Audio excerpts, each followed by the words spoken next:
Kita ini sebetulnya menurut saya, kalau kata bahasa orang Jawa tuh gumun terhadap digitalisasi.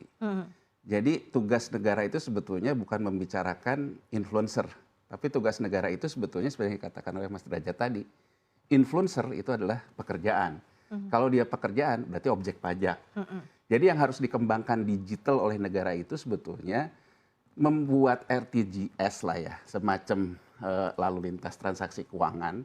Skalanya itu memang untuk e-commerce. Itu belum dibuat. Misalnya kalau kayak di Australia itu, dia ketika internet itu muncul, dia buat tuh micro seperti itu. Jadi ada semacam digital payment. Nah kalau di kita kan pemerintah ikut larut dalam digital payment itu, larut ke kemauannya pelaku usaha. Jadi pemerintah tuh lebih ngomongin digital currency lah, ngomongin segala macam.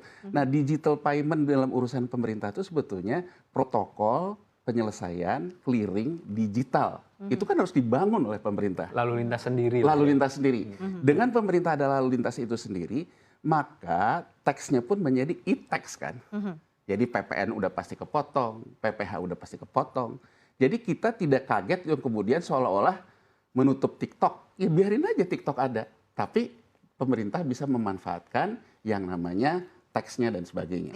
Nah karena kita bingung, kemudian juga kena tuntutan kiri kanan, akhirnya kita kan jadi kaget-kaget. Satu sisi kita mengatakan bahwa influencer itu bagus, sisi lain barangnya influencer kita matiin. Nah itu menurut saya menunjukkan bahwa kita tuh bingung.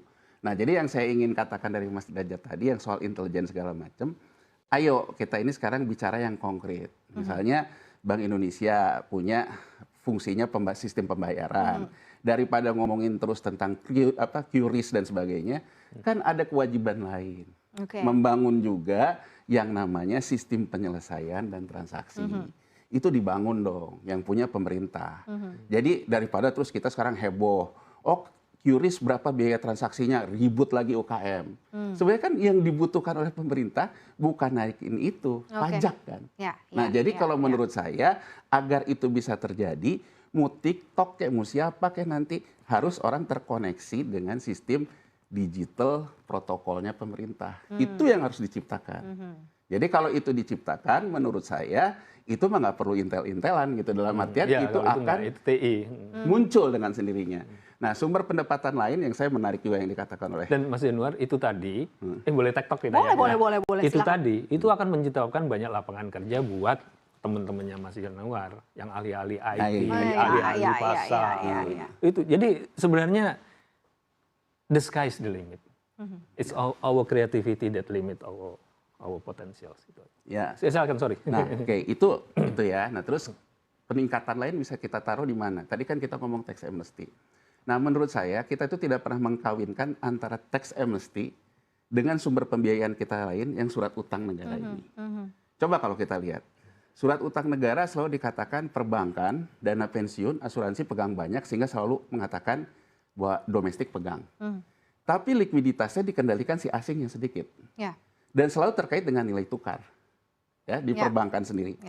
Artinya sebetulnya kita patut curiga kan, ada juga di lokal ini, menghedging nilai tukar pakai surat utang negara. Dengan kata lain, bahasa mudanya sih mau ngomong, duit dia tetap di perbankan luar. Dia coba juga masukin lewat Sun. Nah kenapa menurut saya intelijen tidak bekerja di sini? Kalau intelijen bekerja di sini, kita bisa tracing, ini duit apa? Oh ternyata ini ketahuan nih, duit-duit dulu bekas BLBI. Nah menurut saya, ini sebetulnya menurut saya, semua elit juga tahu. Cuman ini tuh dijadiin politik ATM pribadi buat biaya politik. Nah harusnya tuh sekarang kita bergerak, ini kita bicara negara. Nah, kalau bicara negara, menurut saya mungkin kita perlu meniru kebijakan yang dilakukan oleh Nelson Mandela. Kalau Nelson Mandela soal HAM ya. Nah kita ini soal transaksi keuangan karena kita punya kenangan BLBI dan sebagainya.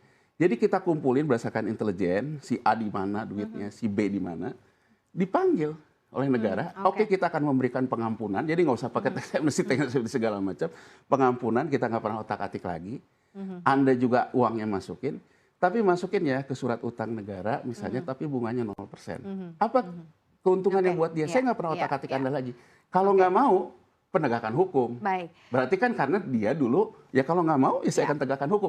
Itu yang menurut saya, fungsi intelijen bisa meningkatkan pendapatan negara menurut saya. Jadi artinya bahwa negara melakukan tekanannya terhadap sebuah kejahatan, tapi memberikan pengampunannya. Asal uang itu memang masuk ke negara. Tapi negara tidak akan memberikan pengampunan kalau dia tidak mau. Disitulah menurut saya game changernya, win-win jadi akhirnya. Berarti ini termasuk salah satu PR juga begitu ya, untuk kalau calon itu dilakukan menurut saya kita akan dapat penerimaan yang besar walaupun tidak akan terus-menerus. Tapi kan tidak hanya sekedar tax amnesty dari biasa 10 jadi 12 cuma 2 kan. Kalau itu menurut saya mungkin kita akan besar di depan. Karena orang akan banyak yang mengambil ke sisi pengampunan. Baik, kita kembali kepada janji